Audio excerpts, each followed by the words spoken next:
Почитувани граѓани, представници на медиумите, денешното утро е клучен момент за иднината на Македонија. За само неколку часа во државава пристигнува еврокомесарката Марта Кос во денови кога судбината на парите од Европската унија наменети за македонските граѓани виси на конец, поради политичка неодговорност и партиски пазарења. Либерално-демократската партија излегува со јасен, конкретен и итен предлог. Бараме на консензуален начин пратениците по итна постапка да ги усвојат измените на изборниот законник, но само во делот на техничките барања и препораките предложени од ОПСЕ и ОДИХР.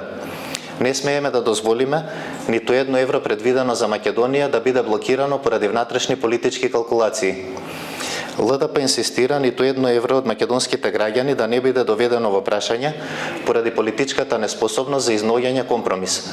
Не смеат политичките и партиските интереси да бидат пред и над джебот на македонецот или на било кој друг граѓанин во државата, кој без тоа плаќа огромни давачки, а има најниски плати и стандард во регионот. Владачкото мнозинство и владата веднаш да престанат да играат политички игри и да провоцираат блокада на носењето на измените на изборниот законник во делот на измените кои се чисто технички. Бараме уште денес, преку Министерството за правда, во собранието да се поднесат овие измени на изборните правила кои се побарани од Европската унија. Тие веднаш да се стават на гласање и да се усвојат со консензус пред да замине еврокомесарката Марта Кос. ЕУ преку еврокомесарката мора да се врати во Брисел со сознание дека политичарите во Македонија реално работат за македонскиот народ и граѓаните. Но должни сме пред јавноста да ја кажеме и целата брутална вистина, тргнувајќи ги настрана ефтините политички соопштенија. ЛДП јавно предупредува, само со донесувањето на изборниот законник Македонија нема да успее да ја повлече целата транша од парите од планот за раст. Овие технички измени спасуваат само еден поединечен износ од околу 4 милиони евра, дефиниран за оваа изборна реформа, со што ја тргаме вината од себе пред Брисел. Но огромната сума од над 70 милиони евра сепак ќе остане замрзната во Брисел се додека паралелно не се реши и правосудниот пакет.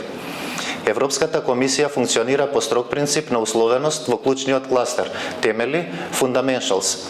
Ако паднеме на најважниот испит, правосудството, не можеме да ја минеме годината само затоа што сме донеле технички измени во изборните правила.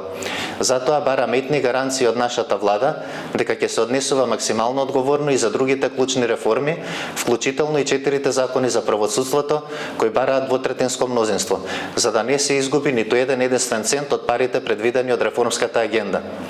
Што се однесува до суштинските политички измени во изборниот модел, ЛДП бара диалогот меѓу партиите да продолжи веднаш по заминувањето на комесарката, со цел да донесеме правила кои ќе значат поголема правичност, отвореност, рамноправност и надсе сувереност на народот. ЛДП не се откажува од своите црвени линии, кои се воедно и црвени линии на 1,5 милион граѓани во државата, една изборна единица и отворени листи. Ќе продолжиме цврсто да инсистираме на нашите логични и корисни предлози, но во моментов, во овие неколку часа на одлука, не прифаќаме да се ставаат прсти во плиткиот джеп на нашите сограѓани кои живеат во Македонија. Никаков изговор од никого за негласање на овој предлог за техничките измени нема да биде прифатен од жителите на Македонија, затоа што секое кочење во овој момент директно придонесува за нивната сиромаштија. Време е за одговорност пред сопствениот народ.